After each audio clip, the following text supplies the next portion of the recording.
welcome back to My Little Book Nook. Today we will be reading Chapter 2 of Tales of a Fourth Grade Nothing by Judy Blume.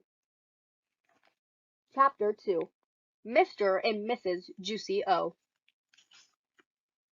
One night, my father came home from the office all excited. He told us Mr. and Mrs. Yarby were coming to New York. He's the president of the Juicy O Company. He lives in Chicago. I wondered if he'd bring my father another grate of Juicy O. If he did, I'd probably be drinking it for the rest of my life. Just thinking about it was enough to make my stomach hurt. My father said he invited Mr. and Mrs. Yarby to stay with us. My mother wanted to know why they couldn't stay at a hotel like most people come to New York. My father said they could, but he didn't want them to. He thought they'd be more comfortable staying with us. My mother said that was about the most silliest thing she'd ever heard. But she fixed up Fudge's bedroom for our guests. She put fancy sheets and a brand new blanket on the hide-a-bed. That's a sofa that opens up into a bed at night. It's in Fudge's room because that used to be our den. Before he was born, we watched TV in there, and lots of times Grandma slept over on the hide-a-bed. Now we watch TV right in the living room, and Grandma doesn't sleep over very often. My mother moved Fudge's crib into my room. He's gonna get a regular bed when he's 3, my mother says. There are a lot of reasons I don't like to sleep in the same room as Fudge. I found out that 2 months ago, when my bedroom was being painted, I had to sleep in Fudge's room for 3 nights because his paint smell made me cough. For one thing, he talks in his sleep, and if a person didn't know better, a person could get scared. Another thing is that slurping noise he makes. It's true that I like to hear it when I'm awake, but when I'm trying to fall asleep, I like things very quiet. When I complained about having to sleep with Fudge, my mother said, "It's just for 2 nights, Peter." "I'll sleep in the living room," I suggested, "on the sofa, or even a chair." "No," my mother said, "you will sleep in your bedroom, in your own bed." There was no point in arguing. Mom wasn't going to change her mind. She spent the day in the kitchen. She really cooked up a storm. She used so many pots and pans, and Fudge didn't have left any to bang over. And that's one of his favorite pastimes, banging pots and pans together. A person can get an awful headache listening to that racket. Right after lunch, my mother opened up the dinner table. We don't have a separate dining room. When we have company for dinner, we eat in one end of the living room. When Mom finished setting the table, she put a silver bowl filled with flowers right in the middle. I said, "Hey, Mom, it looks like you're expecting the president or something." "Very funny, Peter," my mother answered. Sometimes my mother laughs like crazy at my jokes. Other times she pretends not to get them. And then there are times when I know she gets them, but she doesn't seem to like them. This was one of those times, so I decided no more jokes until after dinner. I went to Jimmy Fargo's for the afternoon. I came home at 4 o'clock. I found my mother standing over the dinner table mumbling. Fudge was on the floor playing with my father's socks. I'm not sure why he likes socks so much, but if you give him a few pairs, he'll play quietly for an hour. I said, "Hi, Mom, I'm home." "I'm missing 2 flowers," my mother said. I don't know how she noticed that 2 flowers were missing from her silver bowl, because there were at least a dozen of them left. But sure enough, when I checked, I saw 2 stems with nothing on them. "Don't look at me, Mom," I said. "What would I do with 2 measly flowers?" So we both looked at Fudge. "Did you take Mommy's pretty flowers?" my mother asked him. "No take," Fudge said. He was chewing on something. "What's in your mouth?" my mother asked. Fudge didn't answer. "Show Mommy." "No show," Fudge said. "Oh, yes." My mother picked him up and forced his mouth open. She fished out a rose petal. "What did you do with Mommy's flowers?" She raised her voice. She was getting really upset. Fudge laughed. "Tell Mommy." "Yum," Fudge said. "Yummy, yummy, yummy." "Oh, no," my mother cried, rushing to the telephone. She called Dr. Cone. She told him that Fudge ate 2 flowers. Dr. Cone must have asked what kind because my mother said, "Roses, I think, but I can't be sure. One might have been a daisy." There was a long pause while my mother listened to whatever Dr. Cone had to say. Then Mom said, "Thank you, Dr. Cone." She hung up. "No more flowers," she told Fudge. "You understand?" "No more," Fudge repeated. "No more, no more, no more." My mother gave him a spoonful of peppermint-flavored medicine, the kind I take when I have stomach pains. Then she carried Fudge off to have his bath. Leave it to my brother to eat flowers. I wonder how they taste. Maybe they're delicious and I don't know because I've never tasted one, I thought. I decided to find out. I picked off 1 petal from a pink rose. I put it in my mouth and tried to chew it up, but I couldn't do it. It tasted awful. I spit it out in the garbage. Well, at least now I knew I wasn't missing anything great.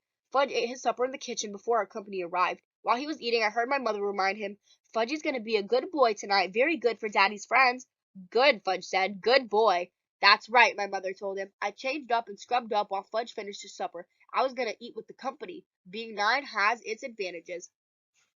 My mother was all dressed up by the time my father got home with the Yarbys. You'd never have guessed that Mom spent most of the day in the kitchen. You'd also never guessed that Fudge ate 2 flowers. He was feeling fine. He even smelled like baby powder. Miss Yarby picked him up right away. I knew she would. She looked like a grandmother, the type that always makes a big deal out of Fudge. She walked into the living room cuddling him. Then she sat down on the sofa and bounced Fudge around on her lap. "Isn't he the cutest little boy?" Miss Yarby said. "I just love babies." She gave him a big kiss on the top of his head. I kept waiting for somebody to tell her Fudge was no baby, but no one did. My father carried the Yarby suitcase into Fudge's room. When he came back, he introduced me to our company. This is our oldest son, Peter, he said to the Yarbys. I'm 9 and in 4th grade, I told them. How do, Peter, Mr. Yarby said. Miss Yarby just gave me a nod. She was still busy with Fudge. I have a surprise for this dear little boy, she said. It's in my suitcase. Should I go get it? Yes, Fudge shouted. Go get, go get. Mrs. Yarby laughed, as if that was the best joke she's ever heard. I'll be right back, she told Fudge. She put him down and ran off to find her suitcase. She came back carrying a present tied up with a red ribbon. Oh, Fudge cried, opening his eyes wide. Goody! He clapped his hands. Mrs. Yarby helped him unwrap his surprise. It was a wind-up train that made a lot of noise. Every time it bumped into something, it turned around and went the other way. Fudge liked it a lot. He likes anything that's noisy. I said, That's a nice train. Miss Yarby turned to me. Oh, I have something for you, too. Peter, I reminded her. My name is Peter. Yes, well, I'll go get it. Mrs. Yarby left the room again. This time she came back with a flat package. It was wrapped up, too, red ribbon and all. She handed it to me. Fudge stopped playing with his train long enough to come over and see what I got. I took off the paper very carefully in case my mother wanted to save it, and I also to show Mrs. Yarby that I'm a lot more careful about things than my brother. I'm not sure she noticed. My present turned out to be a big picture dictionary, the kind I liked when I was about 4 years old. My old one is in Fudge's bookcase now. I don't know much about big boys, Mrs. Yarby said, so the lady in the store said a nice book would be a good idea. A nice book would have been a good idea, I thought, but a picture dictionary, that's for babies. I've had my own regular dictionary since I was 8, but I knew I had to be polite, so I said, Thank you very much. It's just what I've always wanted. I'm so glad, Mrs. Yarby said. She let out a long sigh and sat back on the sofa. My father offered the Yarbys a drink. Good idea, Mr. Yarby said. Will it be? My father asked. What will it be? Mr. Yarby repeated, laughing. What do you think, Hatcher? It'll be juicy-o. That's all we ever drink. Good for your health. Mr. Yarby pounded his chest. Of course, my father said, like he knew it all along. Juicy-o for everyone. My father told my mother. She went into the kitchen and get it. While my father and Mr. Yarby were discussing Juicy-o, Fudge disappeared. Just as my mother was served everyone a glass of Mr. Yarby's favorite drink, he came back. He was carrying a book, my old worn-out picture dictionary, the same one the Yarbys just gave me. See? Fudge said, climbing up on Miss Yarby's lap. See book? I wanted to vanish. I think my mother and father did too. See book. Now Fudge held it up over his head. I could use another one, I explained. I really can. That old one is falling apart. I tried to laugh.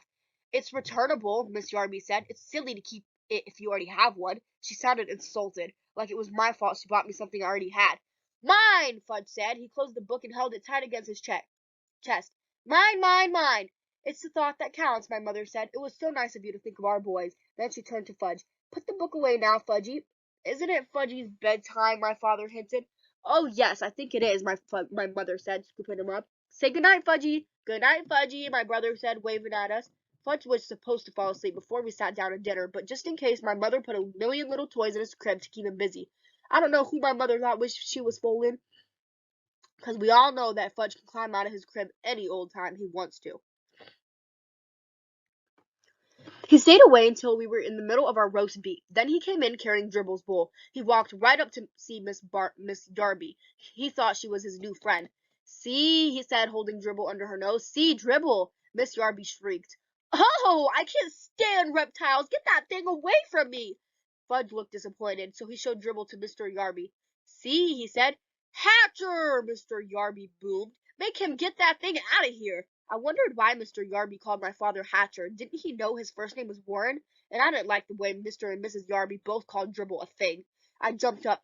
Give him to me, I told Judge Fudge. I took Dribble in his bowl and marched into my room. I inspected my turtle all over. He seemed all right. I didn't want to make a big scene in front of our company, but I was mad. I mean, really mad. That kid knows he's not allowed to touch my turtle. Peter, my father called, come and finish your dinner. When I get back to the table, I heard Miss Yarby said, It must be interesting to have children. We never had any yourselves. But if we did, Mr. Yarby told my father, we'd teach them some good manners. I'm a firm believer in old-fashioned manners. So are we, Howard, my father said in a weak voice. I thought Mr. Yarby had a lot of nerve to hint that we had no manners. Didn't I pretend to like the dumb old picture dictionary? If that isn't good manners, then I don't know what is. My mother excused herself and carried Fudge back to my room. I guess she put him in his crib again. I hope she told him to keep his hands off my things. We didn't hear from him again until dessert. Just as my mother was pouring the coffee, he ran in wearing my rubber gorilla mask from last Halloween. It's a very real-looking mask. I guess that's why Miss Yarby screamed so loud. If she hadn't made so much noise, my mother probably wouldn't have spilled the coffee all over the floor. My father grabbed Fudge and pulled the gorilla mask off him. "That's not funny, Fudge," he said. "Funny," Fudge laughed. "Funny, funny, funny, Fudgy." "Yes, sir, Hatcher," Mr. Yarby said. "Old-fashioned manners." By that time, I'm sure my father was sorry the Yarbys hadn't stayed in a hotel. I got to bed at 10. Fudge was in his bed slurping away. I thought I'd never fall asleep, but I guess I did. I woke up once when Fudge started babbling. He said, "Boo-ba, mom, habashi," whatever that means. I didn't even get scared. I whispered, "Shut up," and he did. Early the next morning, I felt something funny on my arm. At first, I didn't wake up. I just felt this little tickle. I thought it was part of my dream, but then I had the feeling somebody was staring at me, so I opened my eyes. Fudge was standing over me, and Dribble was crawling around on my arm. I guess Fudge could tell I was about ready to kill him because he bent down and kissed me. That's what he does when my mother's angry at him. He thinks nobody can resist him when he makes himself so lovable, and a lot of times it works with my mother, but not with me. I jumped up, put Dribble back in his bowl, and smacked Fudge on his backside. Hard. He hollered. My father came running into my room. He was still in his pajamas. He whispered, "What's going on in here?" I pointed at Fudge, and he pointed at me. My father picked up my brother and carried him off. "Go back to sleep, Peter," he said. "It's only 6 o'clock in the morning." I fell asleep for another hour, then woke up to an awful noise. It was Fudge playing with his new train. It woke everybody up, including the Yarbys, but this time there was nobody they could blame. They were the ones who gave Fudge the train in the first place. Breakfast was a very quiet affair. Nobody had much to say. Mr. Yarby drank 2 glasses of juicy O. Then he told my father that he and Miss Yarby had their suitcases packed. They were leaving for a hotel as soon as breakfast was over. My father said he understood that the apartment was too small for so many people. My mother didn't say anything. When Mr. Yarby went into Fudge's bedroom to pick up his suitcase, his voice boomed, "Hatcher!" My father ran toward the bedroom. My mother and Miss Yarby followed him. I followed them. When we got there, we saw Fudge sitting on the Yarby suitcase. He had decorated it with 100 green stamps, the kind my mother gets at the supermarket. "See," Fudge said. "See, pretty." He laughed. Nobody else did. Then he licked the last green stamp and stuck it right in the middle of their suitcase. "All gone," Fudge said, holding up his hands. It took my mother half an hour to peel off her trading stamps and clean up the Yarby suitcase. The next week, my father came home from the office and collected all the cans and juicy O in our house. He dumped them into the garbage. My mother felt bad that my father had lost such an important account, but my father told her not to worry. Juicy O wasn't selling very well at the stores. Nobody seemed to like the combination of oranges, grapefruits, apples, pineapples, pears, and bananas. "You know, Dad," I said, "I only drank Juicy O to be polite. I really hated it." "You know something funny, Peter?" my father said. "I thought it was pretty bad myself." And that is the end of chapter 2 of Tales of a Fourth Grade Nothing by Judy Blume. Check out my channel for chapter 3.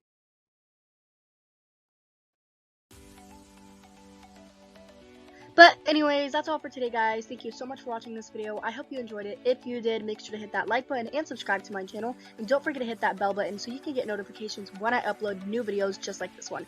Thank you so much for watching, and as always, happy reading. Bye, guys!